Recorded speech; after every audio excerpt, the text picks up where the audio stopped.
तो चलो आज कुछ अलग बात करते हैं। देखो, जैसे हम शुरुआत किए थे क से लिखने के लिए डंडी पाई से बताए थे। देखो, मेरा मकसद ये नहीं था, बस ये हम शुरुआत करना चाहते थे, इसी कारण हम किए थे। तो अब देखो बताना चाहते हैं कि देखो, एक का है ना, क्लास 1 2 3।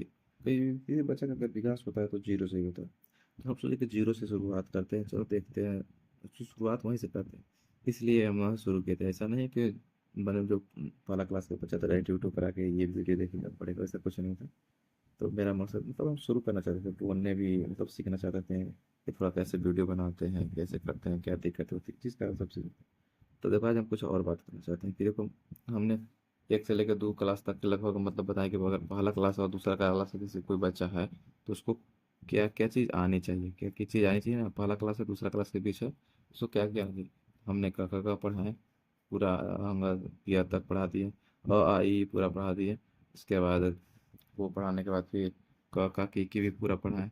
पढ़ाने के बाद फिर और इसके बाद फिर कलम कैसे लिखते हैं, कमल कैसे लिखते हैं, जल मतलब शब्द बोलना लिखना इसे सिखाएं इसमें। और हर शिकार तेरी इकाई करने के लिए भी सिखाएं, और वाक्य भी बनाने के लिए थोड़ा बता ही दिए। तो कम से कम अगर दूसरा क्लास का बच्चा है तो वहाँ तक आना चाहिए कि उसको हिंदी लिखने तक, हिंदी के बुक से प्रोफेसर से आना चाहिए कि यहाँ तक लिख ले। अगर फिर मैथ की बात करें तो ये हिंदी के सेक्शन से इतना बढ़ा दिए।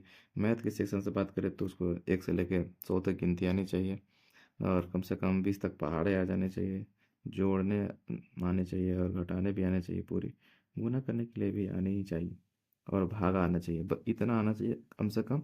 और इकाई दहाई महासंघ तक याद कर लेना चाहिए।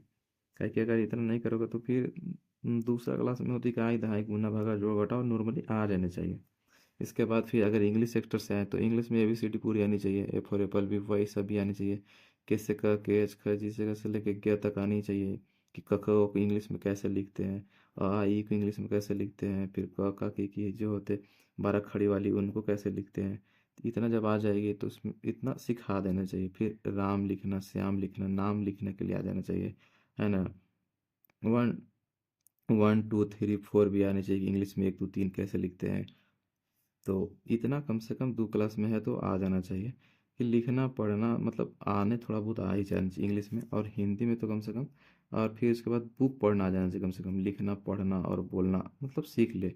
इसके बाद जब बच्चा फिर बड़ा होता है तो अब दूसरी के बाद मतलब तीसरी चौथी में चली जाते हैं। तो इतना अगर नहीं भी आया तो थोड़ा बहुत कम भी आया तो कोई दिक्कत नहीं, लेकिन आना चाहिए। देखिए फिर इसके बाद क्या होता है कि हाँ, तीसरा क्लास में चल गया कैंसर, 3 में चल गया, 4 में, 5 में, अगर 3 क्लास में चल रहा है इसके बीच क्या सीखना चाहिए। उस जो इसे सीखा है तो अच्छी बात है, नहीं सीखा है तो फिर उसको सिखानी चाहिए। इसके बाद फिर उसको हिंदी लिखना पढ़ना और बोलना सिखा देना चाहिए। अगर सब ये इतना आने लगेंगे इसके बाद फिर उसको 5वां क्लास में चल गया तो इतना आ जाना चाहिए। 5वां क्लास में है तो लिखना बोलना पढ़ना एकदम हिंदी में अच्छा से हो जाना चाहिए, कंफर्म होना चाहिए। इसके बाद फिर हिंदी में क्या कीजिए, उसको व्याकरण पढ़ाना शुरू कर दीजिए। और फिर मैथ सेक्शन में भी इसको इम्प्रूव करना है तो मैथ में एलसीएम आना चाहिए, भीन आना चाहिए, सीएफ आना चाहिए, समीकरण आना चाहिए, कुछ अलजेब्रा का जोड़ घटाव आना चाहिए। गुनने उनने भी सीख ले तो और अच्छी बात है। गुनने भागा भागा नहीं होता है मतलब सीखेगा तो कोई दिक्कत नहीं, लेकिन गुना तक आ जाना चाहिए। भागा भी सीख ले और अच्छी बात है। उसके बाद फिर 5वां बुक में बनाना आना चाहिए, जैसे बुक में लैंग्वेज के रूप में रहते हैं कि लैंग्वेज में क्वेश्चन बोलता है उसको हल करना होता है, वो भी आना चाहिए, है कि नहीं। और इसी के बीच में 1 2 रोमन वोमन भी एकदम सीख लेना चाहिए।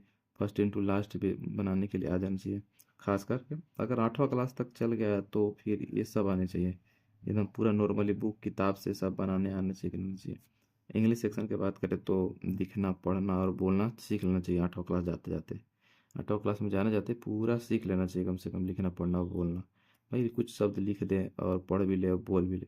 इसके बाद फिर वर्ड मीनिंग भी उसको याद होनी चाहिए अच्छे खासे, कुछ याद करते रहेंगे।